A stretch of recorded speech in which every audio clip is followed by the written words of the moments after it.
Hey, I'm Eoin Glackin and you're watching Muzu.tv.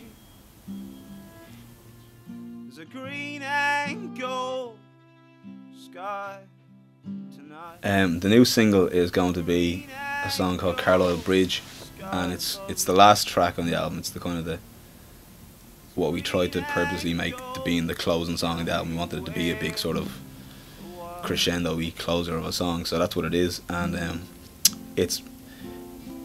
it's like radio suicide because it's really long, but we want to put it out, so we're going to do that. Yeah. Mary Queen. The album was called Not Lost, and we did it with a producer called Eoin Glackin, who just met by chance, really. Kind of a friend of my manager kind of suggested we hook up and have a chat, and because he knew I was kind of talking about doing the album at this stage, and we met up and we just got on great. And he had done some stuff that just really I loved when I was younger. Like he worked on Travis records, and he worked on Manic Street Preachers, and he worked on, and then even like kind of stuff at the moment, like that whole communion wave thing, folk thing. He's done a lot of that work, and he's come up with some amazing records. And yeah, I know I was just blown away by his body of work. And then so we went off and made the album in his studio in London, in this big old church, and it was deadly. And I'm really happy with it. Yeah, we did this Bruxelles residency thing a few weeks ago, and we did a month of it. And it was great because Bruxelles has always been it's just kind of the sort of mecca in Dublin for me for live music, because that's just where I learnt a whole lot. And there's a Wednesday night singer-songwriter night on in Bruxelles called the Zodiac Sessions, and it's amazing. So I kind of always just associate Bruxelles with that. So when the suggestion came up to do a residency, they kind of had a few different venues, and I thought, man, if we can get Bruxelles, let's do it. So rang them up, and they were more than happy to let us have the place for a few weeks, and it was brilliant, great crack. Just messy Thursday nights, great.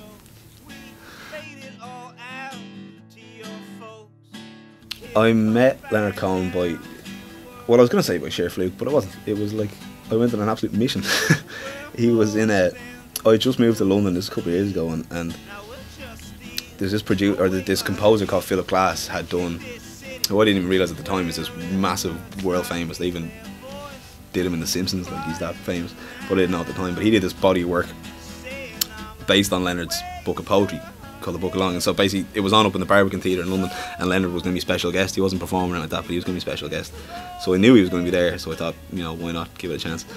Basically I snuck in backstage. Long story short, I created this diversion where I got all the real hardcore 60s Leonard Cohen fans with their ponytails and their original LPs waiting to get signed. We're all waiting at this one door, and I ran out from the venue and said, "Oh look, it's Leonard," and they all sprinted in to the venue, and all security went to distract them, and while they were distracted I snuck around the other side of the stage and went in backstage and just picked up a glass of champagne, and it was real like black tie and gowns and stuff, and I was there in my scruffy coat and my man bag, and I picked up a glass of champagne, and he was just there, and I went over and chatted to him for like 4 or 5 minutes, and it was amazing. He was just so nice. Jamie Lawson ended up singing on one of the songs on the album called Hello Caroline, and it was because it's got this sort of lively chorus thing in it. So we were always joking that because there's a pub next door to the studio called the Haringey Arms, and we go in for a few every now and then, and we were joking we should get, when we're doing the vocals for Hello Caroline, we should get like a load of the old lads from the Haringey Arms in to just sing in the background and do the whole kind of sing-along thing.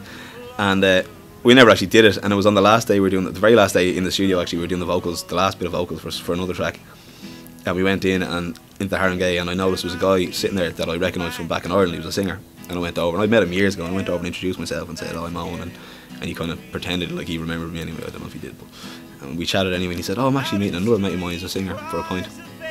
So I sat down and had a pint with, then he arrived in, I had no idea who this guy was, and we had a pint together, and I said, "Lads, this is mad, but you want to come in and sing on this song?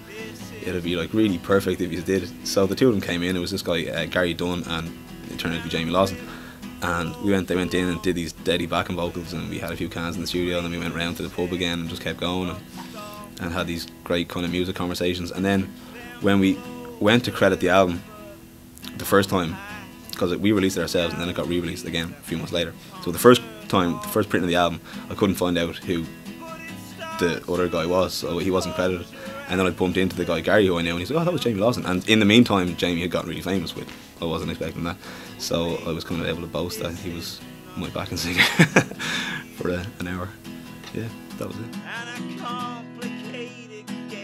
it. We got some gigs this side of Christmas. We're in Galway and Limerick and yeah, around the place. And the next single is coming out around Christmas time. But I don't know the date because I'm silly. But that's going to be Carlow Bridge. Again, the Radio Suicide song, Walking Down. And